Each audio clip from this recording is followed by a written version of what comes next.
তৈরি হয়ে গেল বন্ধুরা এরকম গরম গরম ফুলকো ফুলকো নান। একটা ভেঙে আমি দেখাচ্ছি, ভিতরটা কত সুন্দর নরম আর সফট হয়েছে।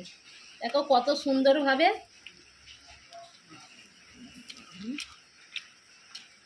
কত নরম আর সফট হয়েছে নানটা, একেবারে নরম তুলতুলে নান। আমি এখানে নিয়ে নিচ্ছি এক প্যাকেট, এখানে 20 টাকা দাম, মাত্র 20 টাকা দামি প্যাকেটের এক প্যাকেট টক দই নিয়ে নিয়েছি।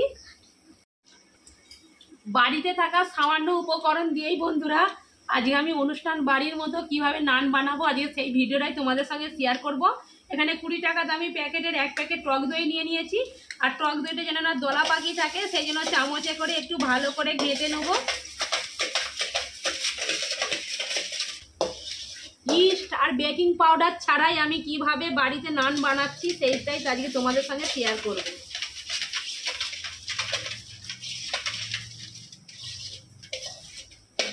দইটা আমি খুব ভালো করে একটা চামচ দিয়ে খুব ভালো করে যাতে না দলা পাকিয়ে থাকে দইটা খুব ভালো করে ঘেঁটে নিয়েছি। এর মধ্যে আমি বেকিং পাউডারের বদলে দিয়ে দিচ্ছি একটা ইনো।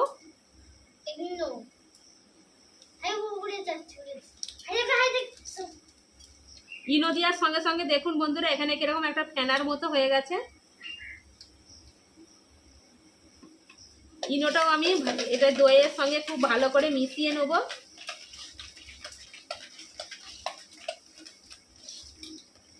ইনোটা দেওয়ার পরে দেখুন দইটা কিরকম যেন সেই কি সুন্দর হয়ে গেছে, দইটা যেন সেই ফেনা ফেনা টাইপের লাগছে। দইটা দেখুন ইনো দেওয়ার পরে দইটা কিরকম হয়েছে। দইয়ের সঙ্গেই দিয়ে দিচ্ছি পরিমাণ মতো লবণ। যতটা আমি ময়দা মাখাবো সেই হিসাবে কিন্তু আমি লবণটা দিচ্ছি। চামচের মতো, বড় চামচের 1 চামচের মতো আমি পরিমাণ মতো চিনি দিচ্ছি। তোমরা এখানে চিনির পাউডার করেও দিতে পারো, আমি দানা চিনি ব্যবহার করলাম। অল্প একটু দিয়ে দিচ্ছি বেকিং সোডা।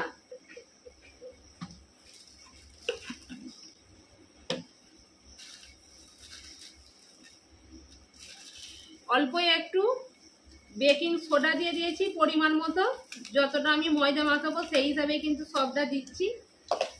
এবারে আবারও মিশিয়ে নেব সব উপকরণ খুব ভালো করে। দইটা ঠিক দেখতে বন্ধুরা আমার এরকম ফেনা টাইপের হয়ে গেছে। তাহলে চলো আমার সব যা যা উপকরণ সব মিশিয়ে দিয়েছি। এবারে দিয়ে দেবো অল্প একটু কালো জিরে, অল্প একটু কালো জিরে। কালো জিরেটা অপশনাল, তোমরা দিতেও পারো নাও পারো। এবারে আমি ময়দাটা দিয়ে দিচ্ছি ময়দা।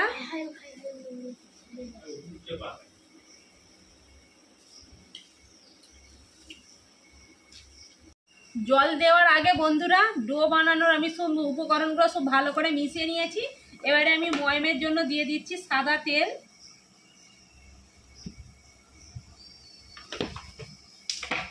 সাদা তেলটা দিয়েও খুব ভালো করে মাখিয়ে নেব।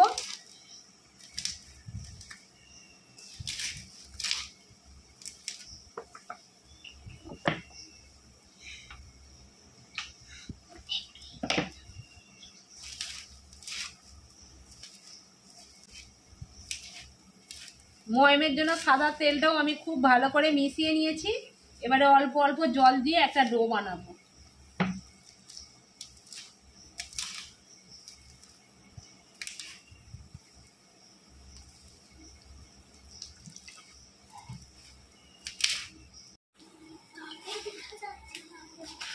ময়দাটা আমি খুব ভালো করে কিছুক্ষণ সময় নিয়ে ময়দাটা খুব ভালো করে মাখিয়ে নেব।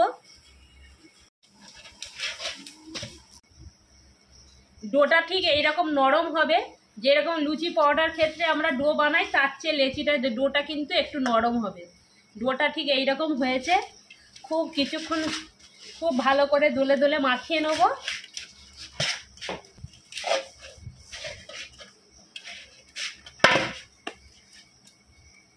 আমি খুব ভালো করে দোলে দোলে মাখিয়ে নিয়েছি। এবারে ওপর দিয়ে আমি একটু সাদা তেল বুলিয়ে দেবো।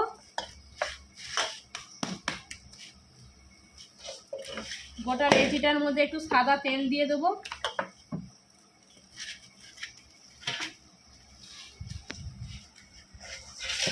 এইটা আমি রেস্টে আধ ঘন্টা চাপা দিয়ে রেখে দেবো।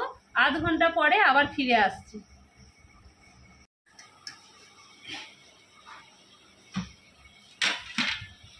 ডোটা দেখুন বন্ধুরা কতটা সফট হয়েছে। আবারও একটু মাখিয়ে নেব।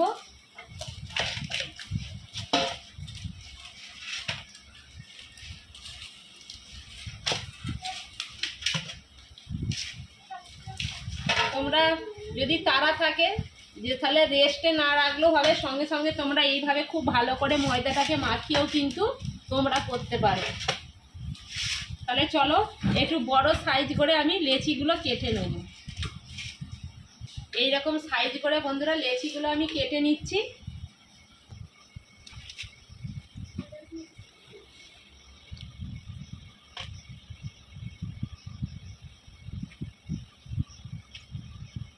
আর ময়দাটা দেখুন বন্ধুরা কেমন এটা ছেঁড়া কাটার মতো, ওই যে যেমন পাউরুটির ক্ষেত্রে যেমন হয় পুরো ময়দাটা যেন পুরো সেই রকম লাগছে, যেন ছেড়ে ছেড়ে যাচ্ছে ময়দাটা।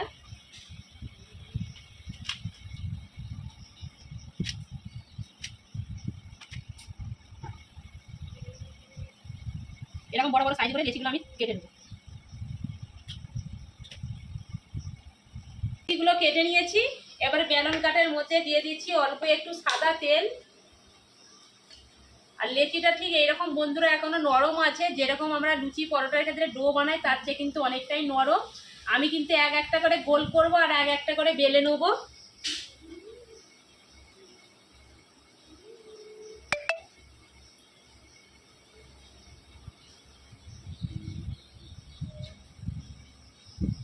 যেহেতু সাইজটা একটু বড় করব সেই হিসাবে আমি কিন্তু লেচিটা নিয়েছি।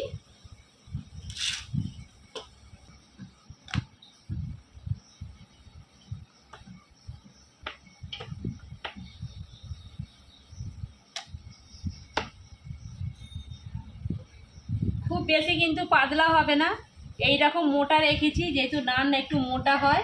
তোমরা দেখতেই পাচ্ছ কতটা মোটা আছে। এইরকম সাইজ করে কিন্তু বেলে নেব, একটু মোটা মোটা করে বেলে নেব।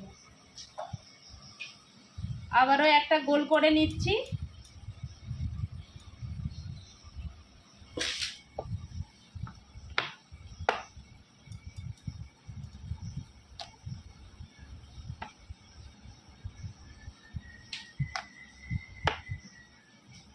এইভাবেই কিন্তু আমি বেলে নেব। বেলা হয়ে গেছে, ততগুলো আমি ভেজে নেব। এখানে কড়ার মধ্যে দিয়ে দিয়েছি সাদা তেল। আর আমার গরম হয়ে গেছে, তেলের মধ্যে আমি দিয়ে দিচ্ছি।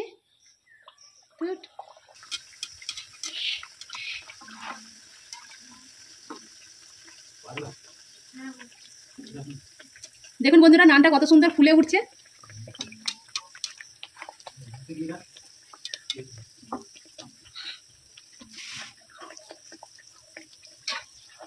এবার আমি উল্টে দিচ্ছি। কত সুন্দর দেখুন ফুলকো ফুলকো নানটা তৈরি হচ্ছে, একেবারে দোখল হয়ে ফুলে গেছে। নান কিন্তু বেশি ভাজা যাবে না, এইরকম থেকে কিন্তু আমি তুলে নেবো। দেখুন বন্ধুরা এবার কত সুন্দর নানটা তৈরি হয়েছে। এবার আমি এটা প্লেটে রেখে দিচ্ছি। গরম গরম ফুলকো ফুলকো নান আবারও আমি দিয়ে দিচ্ছি। যেহেতু বন্ধুরা আগে আমি একটু পকোড়া ভেজেছিলাম, সেই জন্য অল্প একটু পকোড়ার সেটা রয়ে গেছে খোয়ানিটা তেলের মধ্যে। আর দেখুন নানগুলো কিন্তু খুব সুন্দরভাবে দোখল হয়ে কিন্তু ফুলে উঠছে। আর গ্যাসের আঁচটা কিন্তু আমি কমিয়ে রেখেছি।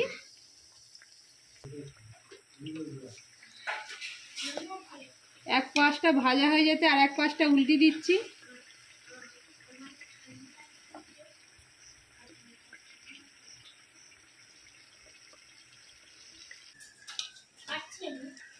তৈরি হয়ে গেল বন্ধুরা এরকম গরম গরম ফুলকো ফুলকো নান। বাড়িতে কিন্তু তোমরা এইরকম ঝটপট শখ গেলেই বৃষ্টির দিনে বানিয়ে খেতে পারবে। কত সুন্দর লাগছে দেখো, একেবারে দোখল হয়ে ফুলে গেছে। আবার একটা তেলের মধ্যে দিয়ে দিচ্ছি।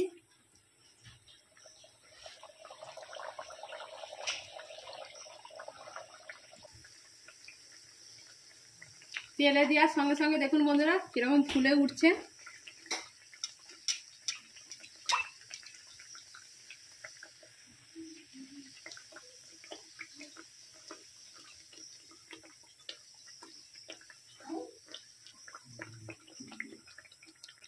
কত সুন্দরভাবে নানগুলো কিন্তু ফুলে উঠছে।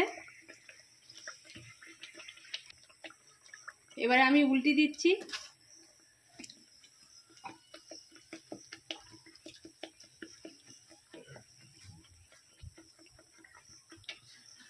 আর খুব সহজেই কিন্তু ঝটফট ভাজা হয়ে যায় বন্ধুরা। কত সুন্দরভাবে কিন্তু ফুলে উঠছে। তৈরি হয়ে গেল বন্ধুরা আমার এরকম ফুলকো ফুলকো নান। বাড়িতেই তোমরা কিন্তু ঝটফট এরকম কম খরচে কম সময়ে কিন্তু এরকম নান বা শখ গেলে এই বৃষ্টির দিনে তোমরা বাড়িতেই বানিয়ে খেতে পারবে।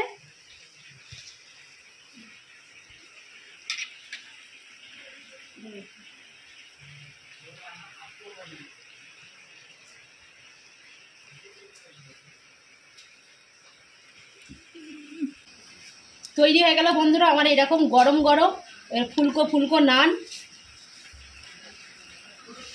একটা ভেঙে আমি দেখাচ্ছি, ভিতরটা কত সুন্দর নরম আর সফট হয়েছে। দেখো কত সুন্দরভাবে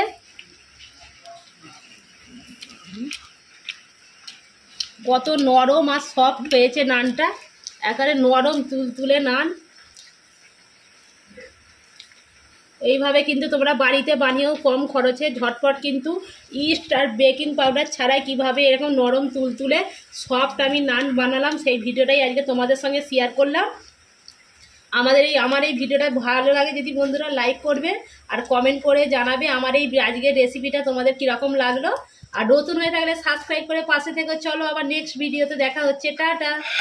যেহেতু অন্ধকার হয়ে গেছে আর টিউবলাইটের আলোতে সেইরকম ভিডিওটা হয়তো ভালো ফুটছে না, তা সত্ত্বেও তোমাদের শেয়ার করলাম। সারাদিন প্রচুর বৃষ্টি। আর তাহলে চলো টাটা।